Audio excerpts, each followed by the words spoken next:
বর্তমান বিশ্বের শীর্ষ কার্বন নিঃসরণকারী দেশগুলোর মধ্যে অন্যতম হল চীন। মাত্র এক দশক আগেও দেশটির বিদ্যুৎ উৎপাদনের প্রায় ৭০% আসত কয়লা বা গ্যাসের মতো জীবাশ্ম জ্বালানি থেকে। তবে ২০২১ সালের তথ্য অনুসারে বর্তমানে প্রায় ৪৫% বিদ্যুৎ উৎপাদিত হচ্ছে সৌর, বায়ু কিংবা জলবিদ্যুৎ থেকে। চীনের এই অর্জনের নেপথ্য যেসব পদক্ষেপ নেওয়া হয়েছে তার বেশিরভাগই ডক্টর মোহাম্মদ ইউনূসের ৩.০ তত্ত্বের সঙ্গে সাদৃশ্যপূর্ণ। প্রশ্ন উঠছে, এই মিল কি নিছক কাকতালীয়, নাকি ডক্টর ইউনূসের তত্ত্বের প্রভাবেই পরিবর্তন আসছে চীনের বিদ্যুৎ খাতে? পাশাপাশি বাংলাদেশে এই তত্ত্ব কিভাবে বাস্তবায়নের পরিকল্পনা করা হচ্ছে? ডক্টর ইউনূসের তত্ত্ব অনুসারে দারিদ্র্য, বেকারত্ব ও কার্বন নিঃসরণ শূন্যে নামিয়ে আনলে পৃথিবী আদর্শ বাসযোগ্য হবে। বিশেষ করে শূন্য কার্বন নিঃসরণের ধারণাটি সরাসরি বিদ্যুৎ খাতের সঙ্গে সম্পৃক্ত। গবেষণায় দেখা গেছে বৈশ্বিক কার্বন নিঃসরণের অন্যতম প্রধান উৎস বিদ্যুৎ ও তাপ উৎপাদন।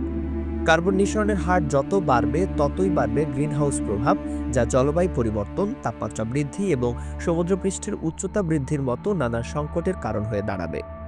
এ কারণেই ইউনূসের প্রস্তাবিত রোডম্যাপকে স্বাগত জানিয়েছে বিশ্ব। এই রোডম্যাপ অনুসারে কার্বন নিঃসরণ কমাতে পরিষ্কার ও সবুজ জ্বালানির ব্যবহার, শিল্প খাতে পরিবর্তন, বনায়ন সহ বেশ কিছু গুরুত্বপূর্ণ বিষয় অন্তর্ভুক্ত রয়েছে।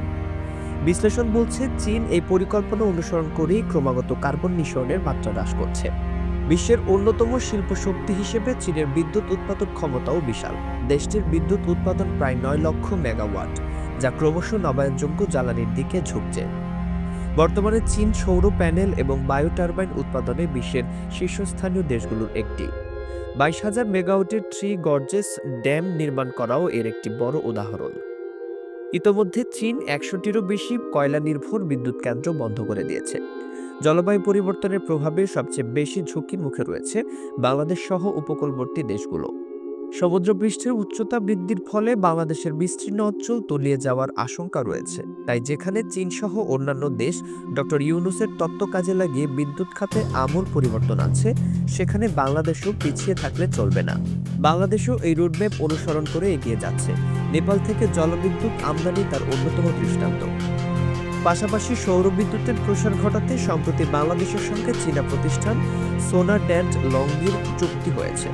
বিশেষজ্ঞরা মনে করছেন, বাংলাদেশ যত দ্রুত ইউনূসের পরিকল্পনা বাস্তবায়ন করবে ততই জলবায়ুজনিত দুর্যোগ কমবে। ফলে শুধু বাংলাদেশ নয়, উপকৃত হবে গোটা দক্ষিণ এশিয়া।